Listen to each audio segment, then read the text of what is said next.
In this video, we're going to talk about solving exponential equations by comparing exponents. So in the first two examples, we talked about how to solve by rearranging, where we use a log to do our calculation. Here we're going to take a look at a method you might have learned in grade 11, which is how to solve by comparing exponents. Now this method only works if the bases can be written as powers of the same base.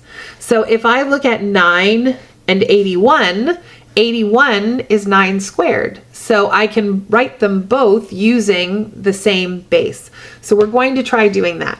So I have 9 to the power of x minus 3 equals 9 to the power of 2. And then if I have two exponentials that are equal and they have the same base, in order for them to be equal, they would also have to have the same exponents. So that would mean that x minus 3 would have to equal 2.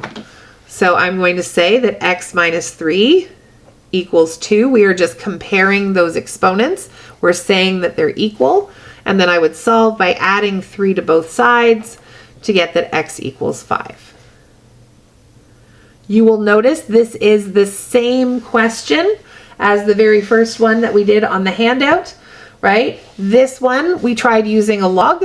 This one we tried writing them as powers of the same base. They are two different methods. They both work for solving exponentials, but this method in particular works well when the bases can be written writing the same, as powers of the same base, right? They don't work well when you can't write them as powers of the same base. Okay, we're going to take a look at our second one. So I have 400 times 2 to the power of x plus 1 equals 25. Now this one is a little different from the first one because I have an extra coefficient in front. This method of comparing the bases really only works if I have one term on each side. So here I do have one term, but it has a coefficient and I don't like that. So I do see that I have a 2. I cannot write 25 as a power with a base of 2. That's not a decimal. And same thing with 400. 400 is not a nice power with a base of 2. So I am going to do a little bit of rearranging. I am going to try to cancel out that multiply by 400 by dividing both sides by 400.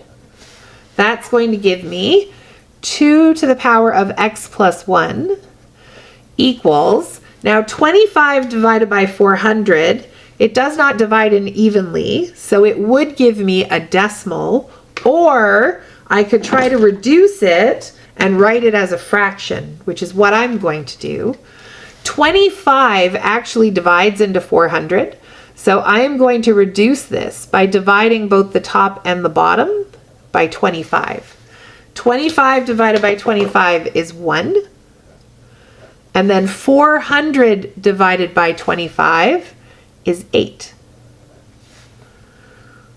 Okay, I could not write 25 as a power with a base of 2, but I can write an 8 as a power with a base of 2. So I can say that 2 to the x plus 1 equals 8 is 2 to the power of 3. What makes it a fraction is a negative exponent. So this would actually be 2 to the power of negative 3. And then since those bases are the same, their exponents must also be the same in order for them to be equal. So x plus 1 would just equal negative 3. And then I would subtract 1 from both sides to get that x equals negative 4.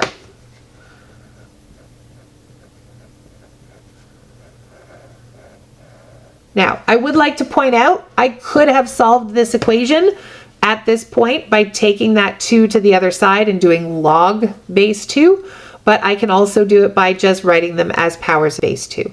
So it gives us options. You have choices when you're solving. Do you want to use a log, or do you want to try to write them as powers of the same base? All right, I'll see you in the next part to talk about solving by factoring.